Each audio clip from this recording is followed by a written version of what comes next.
Apalagi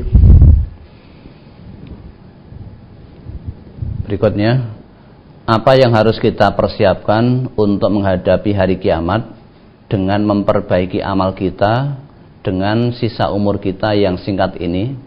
Terkadang saya terlena oleh hidup yang fana ini sampai mati pun tak pernah terlintas. Ya, itu lupa namanya. Maka yang dipersiapkan apa? Allah dah pesankan, wal tandur nafsum ma qaddamat lighad.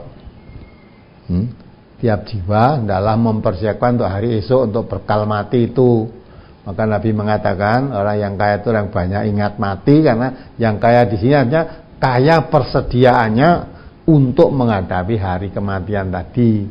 Kalau tidak banyak ingat mati, tidak pernah mengingat, tidak pernah mempersiapkan apa yang dibawa ketika kita mati nanti, ya.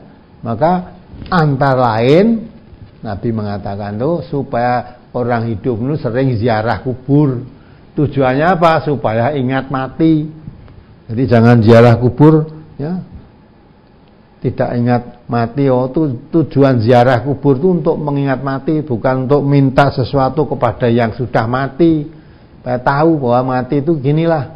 Nih mbah saya dulu orang kaya raya, sawahnya berbau-bau, berhektar-hektar bahkan, ya. Ini sekarang mati di sini, sawahnya ditinggal semua, tidak ada yang dibawa semua. Nah itulah, maka ketika kita ziarah kubur supaya ingat tadzkiratan lil maut, supaya kamu ingat mati. Lah kalau ingat mati supaya mempersiapkan bekal kalau sudah mati seperti ini yang dibawa apa. Ya, karena kenyataannya mbah saya dulu kaya raya, sawahnya dari ini sampai ke sana milik mbah saya, semua ditinggal semua. Ya. Rumahnya mbah saya banyak, bahkan sawahnya pun banyak disewa-sewakan, mobilnya mewah, ya, gelang kalungnya besar-besar, satu pun nggak ada yang dibawa, semua ditinggal semua. Nah terus yang dibawa simbah yang dikuburnya apa? Nah itu maka supaya ingat mati itu artinya memperbanyak amal untuk persiapan hari menghadapi kematian, seperti yang difirmankan oleh Allah, wal tandur nasum ma qaddamat lighad. Setiap jiwa manusia hidup ini adalah mempersiapkan bekal untuk mati. Bekal untuk mati. Karena mati nanti akan mengalami kehidupan yang tidak ada batas waktunya. Di samping itu kebutuhan ketika mati itu sudah tidak ada yang sama, lain dengan kebutuhan hidupnya. Dan semua tidak bisa ditolong oleh siapapun kecuali diatasi diri sendiri. Yang mengatasi hanya amal perbuatan ketika hidup sekarang ini.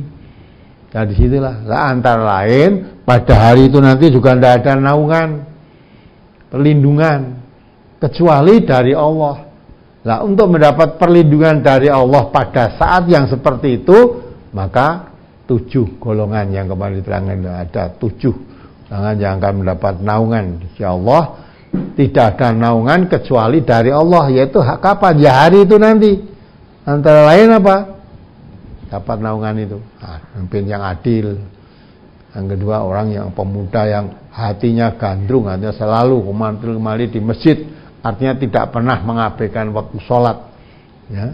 Orang yang diajak berbuat serong oleh wanita cantik bangsawan, tapi dia bukan tidak kepingin, tapi dia takutnya kepada Allah, maka dia tidak menuruti ajakan maksiat tadi. Jawabnya, inni yakhafullah, saya takut pada Allah. Lah orang-orang semacam itu nanti akan mendapat naungan, ya, perlindungan, pertolongan dari Allah dikala tidak ada pertolongan, perlindungan, naungan dari siapapun kecuali dari Allah. Lah orang yang semacam itu akan mendapat. Orang yang selalu zikir pada Allah, takut pada Allah, sehingga mencucurkan air matanya, ya, mencucur karena takutnya kepada Allah. Nah itu yang menjadi bekal, bahan untuk menghadapi hari kematian nanti, yang akan memuliakan dirinya kalau mendapatkan semacam itu semua. Ya, mudah-mudahan dipahami. Memang kebanyakan manusia tidak mengerti, ya, tidak mengerti bukan karena tidak diberi pengertian. Jangankan mengerti, percaya pun tidak, karena tidak percaya ya tidak bisa mengerti, wong tidak percaya. Orang mati dibangkitkan lagi aja nggak percaya kok. Bagaimana mungkin bisa hidupkan lagi tanah? Tentu tulang belulangnya sudah hancur dari tanah, bagaimana bisa menghidupkan? Kan tidak. Walaupun diberitahu oleh Allah dalam Al-Quran kan tidak mau percaya, maka tidak mengerti. Akalnya aja yang diandalkan, seolah hidup seperti ini. Dia mikir, wah, wis di tanah kurang-kurang tahun wis hancur, mau dihidupkan, cara menghidupkannya bagaimana? Itu kan kamu manusia bodoh. Jangan kamu bandingkan akalmu itu bisa menjangkau bagaimana Allah. Allah nggak bisa kamu akal-akal begitu. Maka sampai dikatakan dulu kamu mati, sekarang ada hidup. Ya, kok kamu kufur pada Allah, itu alasanmu apa? Itu dipertanyakan oleh Allah. Tapi manusia ya tetap tidak, orang yang kafir ya tetap kafir.